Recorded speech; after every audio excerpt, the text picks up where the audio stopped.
pagi, selamat siang, selamat sore, selamat malam semuanya. Perkenalkan, nama saya Ivan Antonio Yosua. Saya seorang mahasiswa geologi angkatan 2019.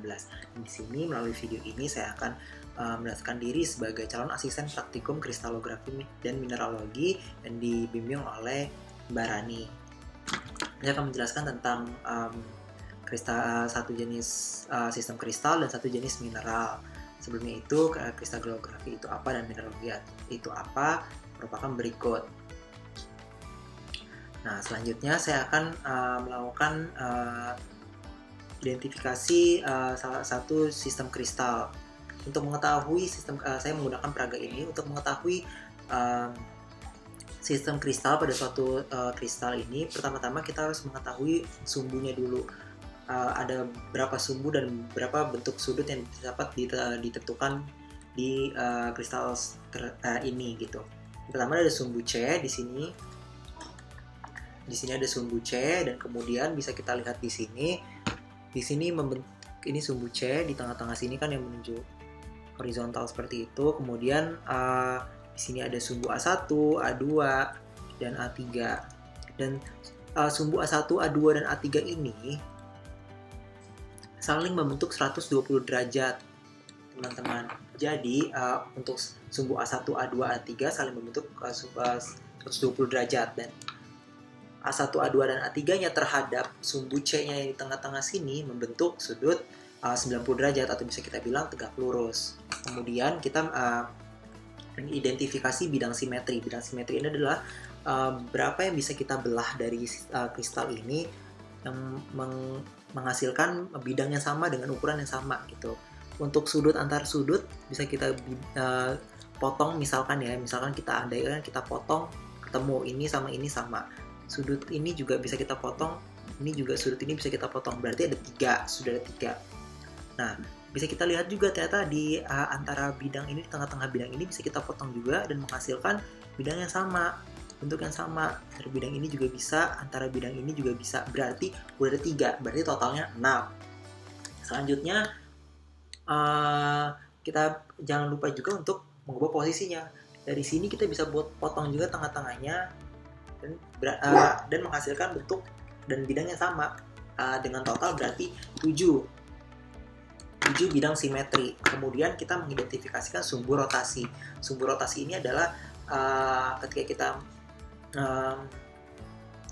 kita berpacu pada suatu sumbu, berapa derajat dan berapa banyak yang bisa kita hasilkan dengan bidang yang sama gitu. Itu sumbu simetri, sumbu rotasi. Misalkan di sumbu C ini ya, sumbu rotasinya misalkan kita bidang ini kita lihat ya, ini bidangnya rata seperti ini ya. Terus kita geser ke sini, oh ini sama. Dengan kita menggeser sebanyak 60 derajat, itu bisa sama. Nah, berarti ini memiliki satu set sumbu rotasi berapa? 60 derajat itu 360 bagi 60 derajat, berarti 6. Sumbu rotasi 6 bisa kita temukan di kristal ini satu set. Untuk sumbu simetri, sumbu rotasi 2 bisa kita ubah ke sini, terus kita jadikan ini sebagai sumbu rotasi. Ini di antara di A1, misalkan di antara garis sudut dengan garis sudut. Ini bisa kita ketemu dengan memutar 180 derajat, kita ketemu sama. Dan ini juga, ini dengan kita memutar 180 derajat kita menemukan sama. Berarti ini adalah sumbu rotasi 2 karena 180 derajat. 360 bagi 180. Dan ada berapa banyak yang bisa kita temukan? Kita bisa lihat di sini antara garis, misalnya garis 1, garis 6, garis 2, garis 5, garis 3, garis 4. Nah, berarti ini kita bisa tentukan, berarti ini sudah ada 3 ya di garis ini. Dan di bidang juga bisa kita, karena ini bentuknya sama, karena ini ukurannya sama ya teman-teman. Bidang ini sama, berarti di bidang ini juga kita bisa jadikan sumbu rotasi. Di sini bisa kita temukan sama 180 derajat, ini sama 180 derajat. Berarti ini juga bisa sumbu rotasi 2. Kita putar sebaik 3 kali juga bisa. Berarti totalnya ada 6. Ada 6 sumbu rotasi 2 dan ada satu set sumbu rotasi 6. Dan dapat disimpulkan penamaannya menjadi karena ada satu set sumbu rotasi 6, berarti 6 per M, kemudian ada 2 ada sumbu rotasi 2 di antara garis ini, berarti 2 per M. Kemudian di sini 2 per M juga, berarti 6 per M, 2 per M, 2 per M. Saya akan mendeskripsikan mineral sekarang. Dan ini adalah salah satu mineral, sampel mineral, di mana kita dapat, sebelum kita melakukan deskripsi, kita harus tahu aspek-aspek apa saja. Bisa kita lihat di sini memiliki warna yang putih keabu-abuan, dan bisa kita lihat ada kekuningan-kuningan juga seperti ini. Nah, ini bisa menandakan mungkin saja bisa jadi mineral ini merupakan mineral yang alokromatik. Alokromatik itu apa? Merupakan mineral yang tergantung oleh mineral pengotor yang bisa berubah-berubah warnanya karena mineral pengotornya. Jadi kemudian kilapnya bisa kita lihat di sini terlihat kilap seperti kilap kaca, karena emang terlihat kayak seperti kaca seperti itu. Jadi bisa kita bilang kilapnya ini atau luster ini merupakan vitreous. Dan kemudian cerat ini merupakan ketika mineral ini digores suatu objek, apa sih yang warna yang dihasilkan atau serbuk-serbuk warna yang dihasilkan ceratnya seperti itu. Dan ini biasanya umumnya dihasilkan warna putih seperti itu. Kemudian kekerasan ini bisa diuji dengan digesekkan dengan mineral lainnya atau digesekkan dengan kuku jari yang bisa kita tahu nih sebagai penentu kuku jari ini 2,5, atau mungkin barang-barang yang lain yang kita sudah tahu skala Mohsnya sebelumnya seperti itu. Nah, kalau misalkan mineral ini memang pada umumnya adalah memiliki kekerasan 3. Dan bentuknya mungkin kita bisa sudah lanjut ke 3D-nya. Untuk bentuknya tersendiri kita bisa lihat ini bentuknya masih apa ya, terbanyak sudut-sudut seperti itu ya, sudut-sudut yang terbentuk sikak-sikak seperti itu. Jadi masih kita bisa simpulkan ini masih tergolong kepada bentuk kristalin. Kemudian bisa kita lihat di sini strukturnya merupakan struktur twinning. Kemudian belahan ini bisa kita lihat di sini apakah ada belahan dan apa jenis belahannya gitu. Dan kita bisa lihat di sini belahannya ini merupakan, belahan itu dapat dilihat dari bidang-bidang yang rapi seperti ini, bidang-bidang yang terlihat rapi seperti ini nih. Nah, bidang-bidangnya terlihat jelas ya. Ini yang dimaksud dengan bidang belahan. Nah, jenis belahannya di mineral ini adalah belahan sempurna, di mana bidang belahannya ini ada terlihat bidangnya dan mudah dibelah gitu. Jenis belahan yang lain ada belahan baik, belahan tidak jelas, dan belahan tidak menentu.